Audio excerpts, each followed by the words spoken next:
IAEA कई बार news में रहता है। IAEA क्या है?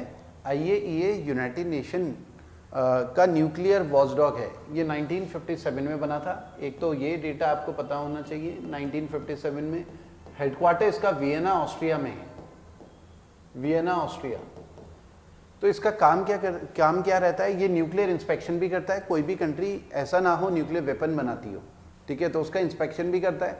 ये बेसिकली प्रमोट कर रहा है न्यूक्लियर जो एनर्जी है उसको पीसफुल यूज़ के लिए। कोई भी न्यूक्लियर बॉम्ब ना बनाए।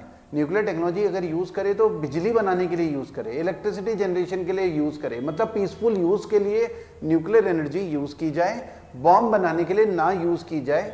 तो ये यूनाइटेड नेशन का वॉचडॉग है। ये इंस्पेक्शन भी करता है अलग अलग कंट्री में, रिपोर्ट्स भी देता है, उसके जासूस भी होते हैं, पता करता है, रिसर्च करता है, देखता है कौन सी कंट्री न्यूक्लियर बॉम्ब बना रही है, कौन सी कंट्री या पीसफुल यूज़ में न्यूक्लियर एनर्जी को यूज़ कर रही है। जैसे इसने रिपोर्ट करा था ईरान जो है वो यूरेनियम इनरिचमेंट कर रहा है। 80% से ज़्यादा 60% के करीब उसका यूरेनियम इनरिचमेंट पहुँच गया है, और अगर 70-80% तक पहुँच जाएगा तो वो न्यूक्लियर बॉम्ब एक तरीके से बना ही लेगा, ठीक है।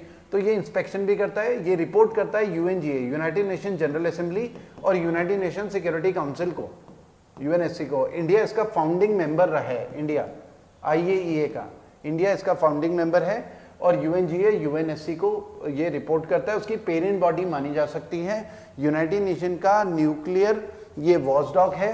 Peaceful use of nuclear energy को ये प्रमोट करता है, बिजली बनाने के लिए न्यूक्लियर एनर्जी को यूज किया जाए।